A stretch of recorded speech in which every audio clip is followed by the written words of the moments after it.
I always thought my mom had weird habits. Nothing scary, just normal, harmless things. She'd leave sticky notes everywhere, forget where she put her phone, and sometimes she'd wander into the kitchen in the middle of the night for a snack. My dad used to joke that she was part raccoon because she never seemed to sleep. So when I first saw her standing in the hallway at 2 in the morning, I didn't think much of it. I was getting water when I noticed her. She was just standing there, not moving, not saying anything. Her back was facing me. "Mom," I whispered. No response. I assumed she was sleepwalking. "Mom." She slowly turned her head, not her body, just her head. And she smiled. Not a creepy smile. Not yet. Just a tired smile. "You should be asleep," she said softly. I laughed. "So should you." She didn't answer. She simply turned around and walked back to her room. The next morning, I mentioned it to her. She frowned. "I wasn't awake at 2. "Yeah, you were." "No, honey. I took sleeping medicine last night. I never got out of bed." Dad backed her up. She was snoring beside me. I laughed it off. Maybe I dreamed it a few days later. I woke up around 3 in the morning. I don't know why. Something just felt strange. That's when I heard footsteps.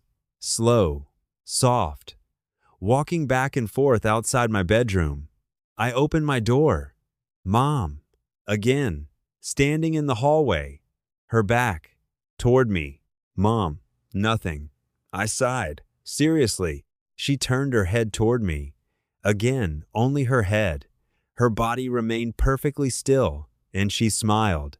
This time, something felt wrong. Her eyes looked strange, too wide, too awake. "You should be asleep," she whispered. Then she walked away. I didn't sleep for the rest of the night. The next morning, Mom looked exhausted, dark circles under her eyes. "Didn't sleep well?" I asked. She shook her head. "I had horrible nightmares." Dad looked concerned. "You were tossing around all night." I almost brought up the hallway again, almost, but something stopped me. I didn't know why. Over the next week, it kept happening, always between 2 and 3 in the morning, always in the hallway, always facing away from me, and every single time, she turned only her head and smiled, then said, "You should be asleep."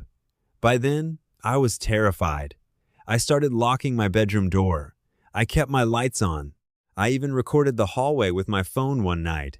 In the morning, I watched the video. At 2:17 a.m., my door opened.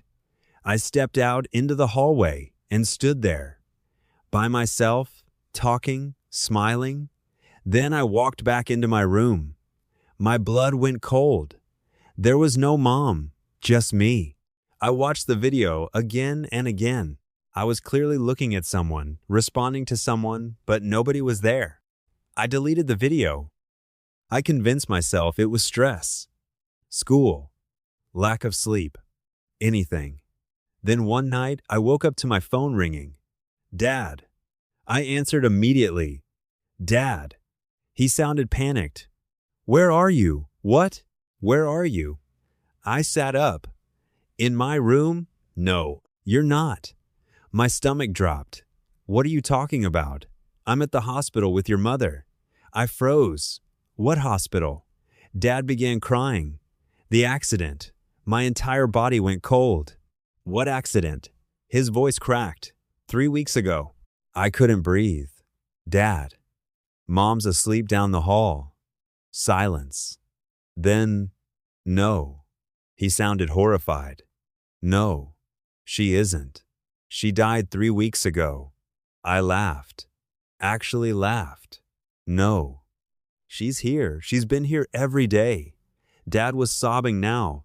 "You haven't left the house since the funeral. You keep telling everyone she's alive. You won't accept it." I slowly looked toward my bedroom door and realized it was open. Someone stood in the hallway, facing away from me. I couldn't move. Dad's voice came through the phone. "Son, who's there?" My heart stopped. Slowly, very slowly. She turned her head and smiled. Too wide, much too wide. Her eyes were completely black. "You should be asleep," she whispered. And for the first time, I noticed her body. It wasn't moving.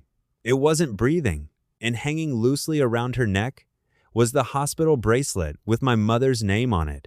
Dad was screaming through the phone, but I couldn't answer because she began turning. Not just her head, her shoulders, her arms, her entire body.